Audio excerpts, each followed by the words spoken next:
दृश्य देखा है, एक सपना देखा है कि हमारे राज्य में जो गार्गी नाम के व्यक्ति रहते थे, उनकी पत्नी मैत्राणी के गर्भ से एक बालक का जन्म हुआ है और वो बालक हम पर चढ़ाई कर रहा है मेरे राज पर और हमें मार रहा है। इतना भयंकर जब दृश्य देखा तो राजा प्रसेनजित की नींद टूट जाती है, एकदम चौंक करके खड़े हो जाते हैं, मन में विचार करने लगे मैं ये क्या देख रहा हूँ, ये क्या सत्य है जो मैंने अभी देखा है। इधर राजा को सोच में पड़े हुए सपने के बारे में सोच रहे, इधर जो गार्गी की पत्नी है मैत्राणी बड़ी प्रसन्न है, क्योंकि मैत्राणी के गर्भ से एक बालक का जन्म हो गया था, इसलिए मैत्राणी बड़ी प्रसन्न है। इधर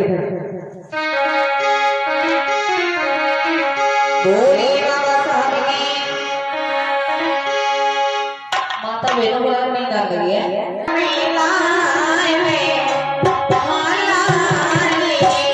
घर में सुखी है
के गर्भ से एक बालक का जन्म हुआ है।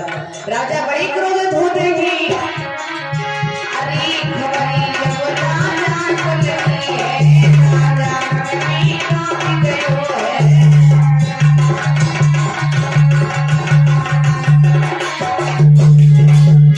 तपस्वियों ने करी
जैसे ही महाराज प्रसेनजीत को पता लगा कि हमारे राज में जो गाड़ी के नाम के व्यक्ति रहते थे उनकी पत्नी की गर्भ से एक बालक को जन्म हुआ है। बालक का जन्म हुआ है तो राजा प्रसेनजीत ने सपना तो पहले ही देख लिया था। राजा प्रसेनजीत मन में विचार करने लगे यानी कि जो मैंने सपना देखा था ये बिल्कुल सच है। इधर महाराज प्रसेनजीत बड़ी आश्चर्य में पड़ जाते हैं, मन में विचार करने लगे कि मैत्राणी की गर्भ से बालक तो जन्म हो चुका है, लेकिन इस बालक को कैसे मरवाया जाए, कैसे मरवाया जाए। इधर महाराज प्रसेनजीत ने क्या किया है कि जो उनके राज में गाड़ी के नाम के व्यक्ति रहते थे उनको अपने राज दरबार में बुलाया है। जब राज दरबार में बुलाया है तो इधर महाराज प्रसेनजीत से गाड़ी के कहने लगे, महाराज आपने हमें क्यों बुलाया है। आज महाराज प्रसेनजीत कहने लगे गाड़ी तुम्हें नहीं मालूम, अरे तुम्हें नहीं पता, हमें पता लगा है कि तुम्हारी पत्नी मैत्राणी के गर्भ से एक बालक का जन्म हुआ है। गाड़ी कहने लगी हाँ महाराज तुमने ठीक सुना है, हमारी पत्नी के गर्भ से एक बच्चे का जन्म हुआ है। लेकिन महाराज कहने लगे गाड़ी जन्म तो हुआ है लेकिन मेरी की बात सुनो। कहने लगे क्या कि मैंने एक बड़ा भयानक दृश्य की सपना देखा है। उस सपने में देखा है कि तुम्हारा बालक मुझे मार रहा है, मेरे राज पर चढ़ाई कर रहा है। आप ऐसा करो इस बालक को मरवा दीजिए। गाड़ी के कहने लगी महाराज आप ये क्या कह रहे हो, सपने कभी अपने नहीं होते। राजा प्रसेनजीत कहने लगे हाँ गाड़ी हम सत्य कह रहे, हमने ये सपना देखा है। आज गाड़ी कहने लगे महाराज अगर ऐसी बात है आपका आदेश का पालन करना मेरा हुक्म है। एक काम करें हम अपने राजमहल में जाएंगे और बड़े बड़े विद्वानों को बुलाएंगे और अपनी बेटी की कुंडली दिखाएंगे कि हमारी बेटी की कुंडली में क्या लिखा है, क्या लिखा है, और हम अपने बेटी का नामकरण कराएंगे। इधर इतनी बात कह करके गाड़ी तो वहां से चले देते हैं, महलों में पहुंच जाते हैं। जब महलों में पहुंचे हैं तो इधर होता क्या है, इधर होता क्या है मैया मैत्राणी अपने आंगन में बैठी हुई थी बच्चे को गोद में लेकर के। आज मैया मैत्राणी ने जैसे अपने पति को देखा है तो कहने लगी सज्जन क्या बात है, क्या बात है, आज आप महाराज के राज दरबार से आए हुए आपका चेहरा उतरा हुआ क्यों है, क्या बात है महाराज हमें बताइए। गाड़ी कहने लगे मैत्राणी अगर तुम सुनोगी तो तुम भी दुखी हो जाओगी, मैं तुम्हें बताना नहीं चाहती कि बात क्या है। मैत्राणी कहने लगी नहीं महाराज मैं आपकी अर्धांगिनी हूँ, यानी कि आधा अंग, आपकी बात को जानने का मेरा पूरा अधिकार है।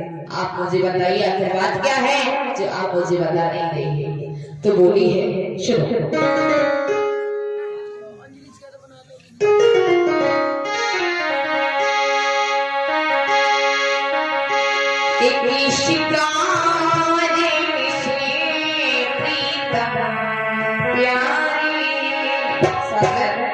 क्या बात है, ऐसी कौन सी तुम्हारे दिल में चिंता लगी हुई जो आप मुझे बता नहीं चाहते हो, बताना नहीं चाहते, बताओ ना।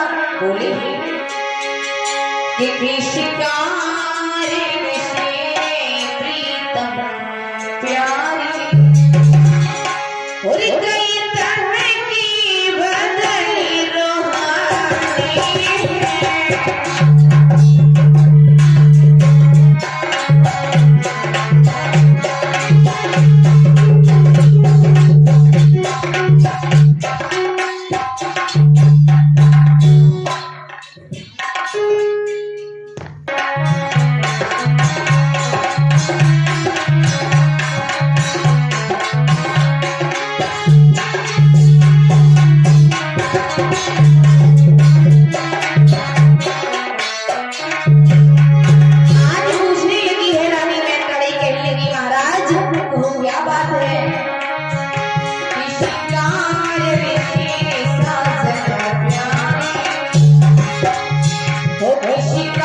हुई क्या चिंता दिल में लगी हुई, चेहरे का दर्द पानी है और बतलाई दो बात मेरे प्रीतम शकर, बतलाई दो बात मेरे साजन, मुझे तुम्हारी रानी है।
इधर आदमी मैं तड़ी पूछने लगी, साजन क्या बात है?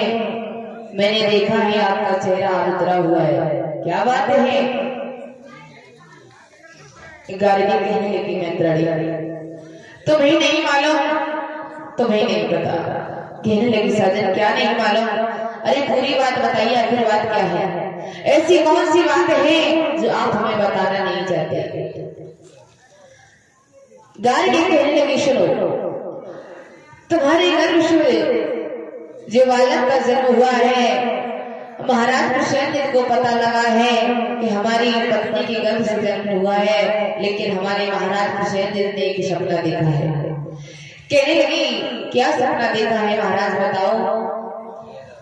गार्गी कहने लगे मैं तड़ी, हमारे महाराज कृष्ण ने सपना देखा है कि तुम्हारा जो बेटा है वो महाराज कृष्ण को मार रहा है और उनके राज पर चढ़ाई कर रहा है। आप ऐसा करो, उसी बालक को मरवा दीजिए। मैं तड़ी कहने लगी स्वामी ये आप क्या कह रही हो? एक नन्हे से बालक को मरवाने की बात कर रही हो? अरे आप किसकी बातों में आ गई? गार्गी कहने लगे हाँ रानी हम ठीक कह रहे हैं, अगर आप नहीं मानती हो, अगर आप उस बच्चे को नहीं मानना चाहते हो तो एक काम करो। कहने लगी क्या? मैं तड़ी कहने लगी साजन आप ऐसा करो, हमारा बेटा 5 दिन का हो गया है, मेरे बेटे का नामकरण करो। गार्गी कहने लगे मैं तड़ी हम नामकरण तो करवा देंगे, लेकिन अपने बेटे की कुंडली में दिखाएंगे कि हमारा बेटा बड़ा होकर आगे चल के क्या बनेगा। कहने लगी ठीक है महाराज, जैसी आपकी अच्छा वैसा कीजिए, लेकिन हमारे बेटी का नामकरण कराइए। इधर गार्गी ने अपनी पत्नी के मुखार में देखने शब्द सुनी तो गार्गी ने देख नहीं की। इधर गार्गी ने क्या किया है कि नामकरण करवाने के लिए एक विद्वान को बुलाया है।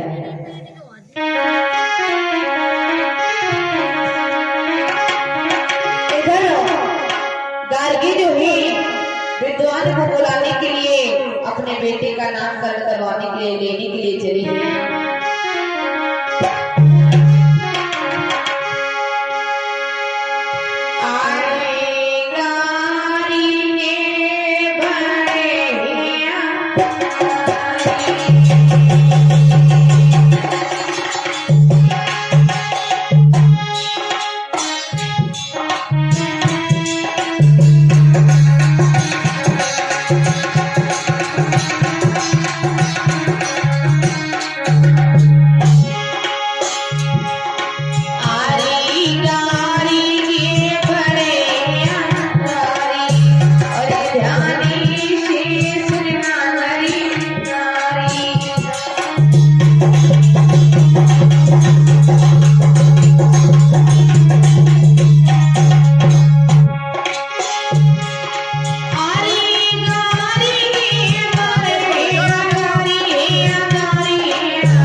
आज गार्गी देवी अपनी पत्नी मैत्राणी की बात को सुनकर के फौरन विद्वान को बुलाने के लिए चले।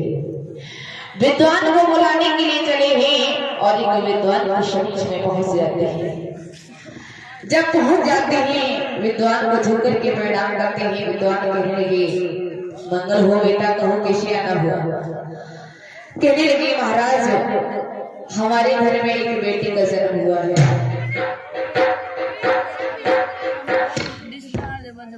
हमारे घर में एक बेटी का जन्म हुआ है और हम ये चाहते हैं कि आप चल करके मेरे महलों में मेरी बेटी का नाम कर दो।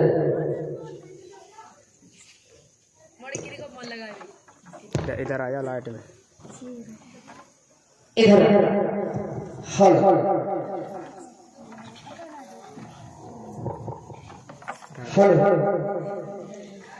तुम्हारे बेटे का नामकरण करना है।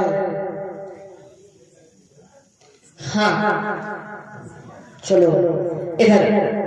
विद्वान के लिए ठीक है बेटा, अगर तुम हमें बुलाने के लिए आई हो तो हम तुम्हारे बेटे का नामकरण अवश्य करेंगे। चलो तुम्हारे महलों के लिए चलते हैं। कहने लगे ठीक है चलिए महाराज। इधर गार्गी ने दे देंगी विद्वान को अपने साथ लिया और अपने महलों के लिए चली है। कैसे चली है आइए ध्यान देते हैं।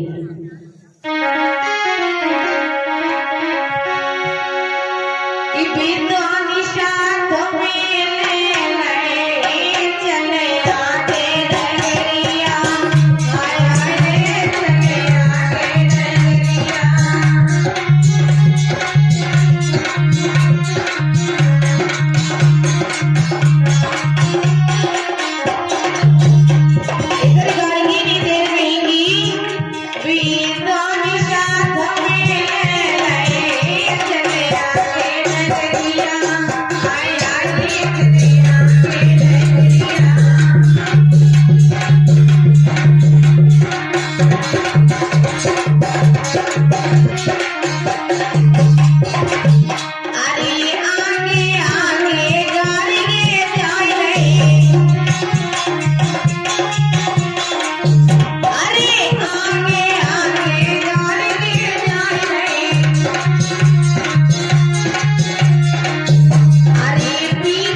पहुंच जाते हैं जहाँ गार्गी की पत्नी मैत्राणी बैठी हुई थी। इधर मैत्राणी ने जैसे ही विद्वान को देखा है जो करके प्रणाम किया है, इधर मैत्राणी विद्वान के लिए सुंदर सा आसन डाल दिया है।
आज गार्गी ने देर नहीं की और एक विद्वान को लेकर के अपने महल में पहुंच जाते हैं। जब पहुंच जाते हैं, इधर जो गार्गी की पत्नी थी मैत्राणी अपने महलों में बैठी हुई थी, उसने जैसे ही विद्वान को आते हुए देखा, सुंदर सा आसन डाल देती है। जब सुंदर सा आसन डाल देती है तो इधर मैया मैत्राणी ने विद्वान को सुंदर सुंदर भोजन ग्रहण कराया। उसके बाद विद्वान कहने लगे, कहो गार्गी अब तुम्हारी बेटी का हम नामकरण करेंगे। गार्गी कहने लगे, हाँ महाराज, मैंने आपको इसीलिए बुलाया है कि आप मेरी बेटी का नामकरण करो और मेरी बेटी की कुंडली देखो कि इसकी कुंडली में क्या लिखा है और ये आगे चल करके क्या बनेगा।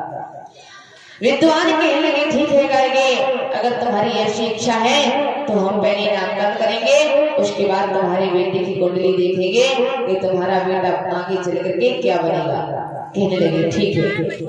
इधर गार्गी की बात को सुन करके विद्वान ने अपना पत्र खोला और बेटे का नाम रखा अहिंसक। बेटे का नाम रखा अहिंसक, यानी कि हिंसा न करने वाला। विद्वान कहने लगे, गार्गी, मैंने तुम्हारे बेटे का नामकरण कर दिया, तुम्हारे बेटे का नाम है अहिंसक। कहने लगे, ठीक है महाराज, आपने नामकरण तो कर दिया, लेकिन आप मुझे ये बताओ, मेरे बेटे की कुंडली में देख लो कि हमारे बेटे की कुंडली में क्या लिखा है, क्या लिखा है। कहने लगे, ठीक है।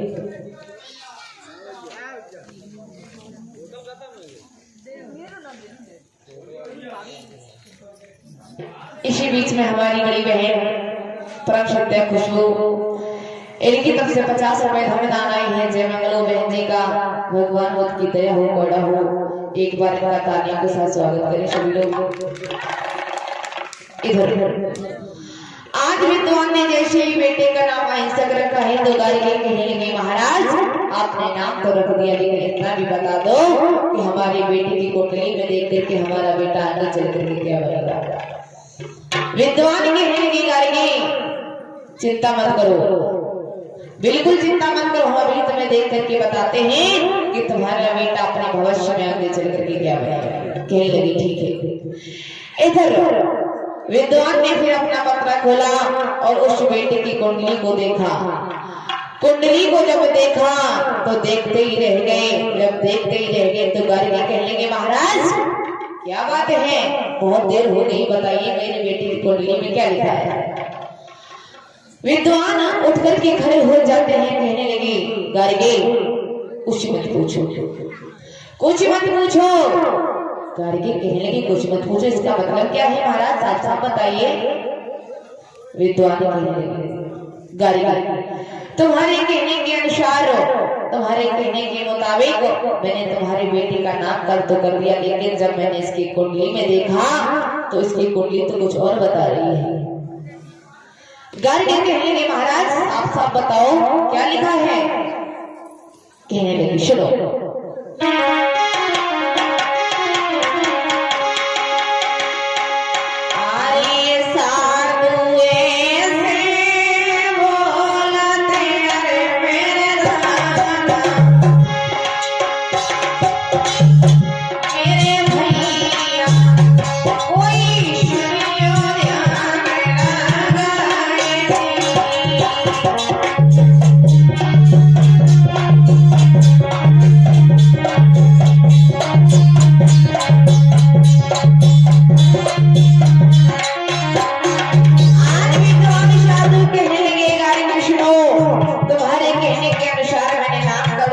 लेकिन मेरी बात सुनो। बोले कहो महाराज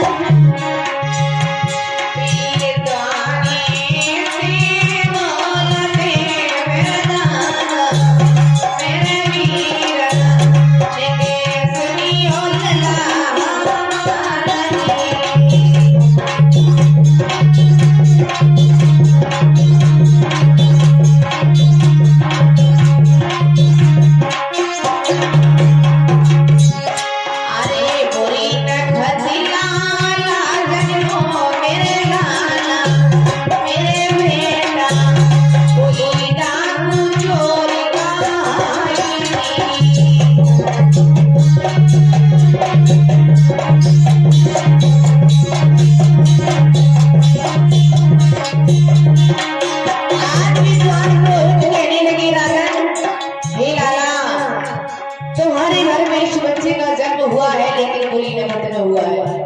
तुम्हारे बेटे की कुंडली साफ साफ बता रही है कि तुम्हारा बेटा बड़ा होकर के एक डाकू बनेगा, चोर बनेगा। आज जैसे ही गार्गी ने विद्वान के तुम्हारे बेटे इतने शब्द सुने, कहने लगे महाराज क्या कह रहे हो आप। कहने लगे हाँ सच कह रहे हैं। अरे विद्वानी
बड़े आश्चर्य में पड़ जाते हैं। अरे पानी होएगा है बेटा भी पानी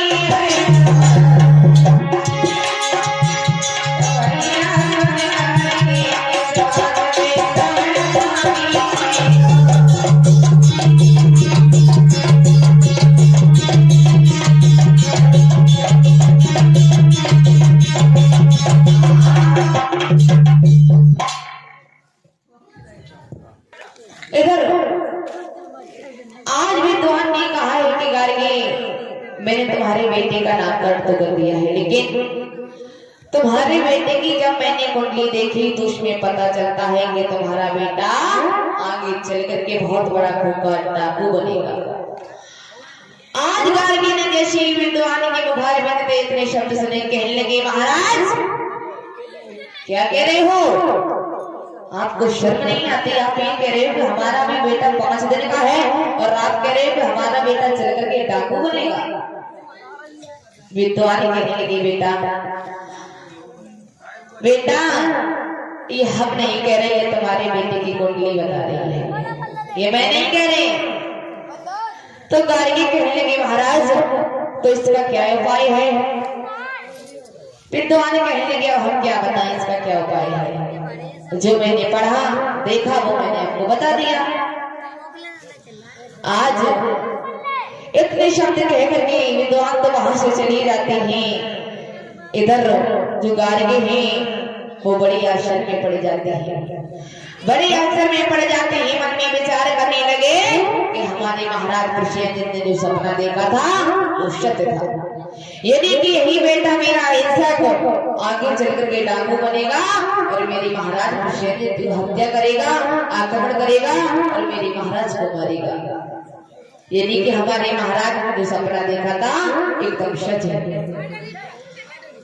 तो गार्गी ने देर नहीं की, गार्गी ने क्या किया है, गार्गी ने मन में विचार बनाया कि विद्वान ने हमारे बेटे की कुंडली तो देख ली है, लेकिन ये कुंडली की बात हम अपने महाराज प्रसेनजीत को बताएंगे, प्रसेनजीत को बताएंगे।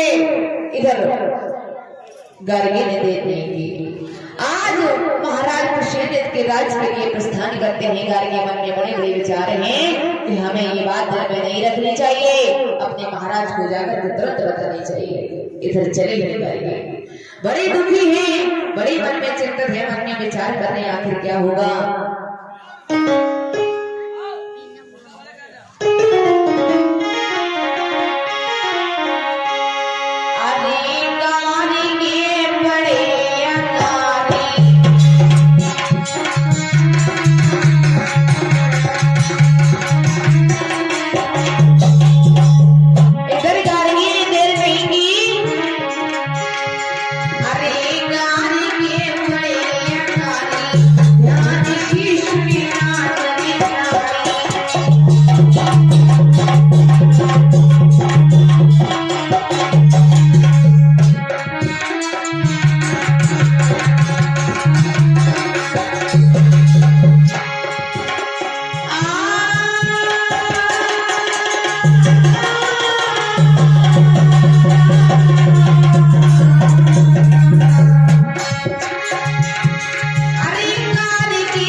इधर आज हुआ क्या है माता बहनों धर्म सुनता मतलब सज्जन ध्यान देना।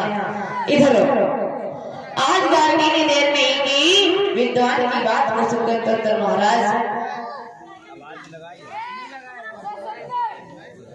इसी बीच में भीम आर्मी टीम जो ग्राम रदौली के रहने वाले हैं पूरी टीम की तरफ से 100 रुपए आए हैं। इस टीम के लिए जोरदार तालियों को स्वागत हो जाए। एक बार जय मंगलो हमारे भाइयों का, भगवान बुद्ध की दया हो, गोड़ा हो। तो एक साथ छोटा सा गीत बोलेंगे, बोलिए बाबा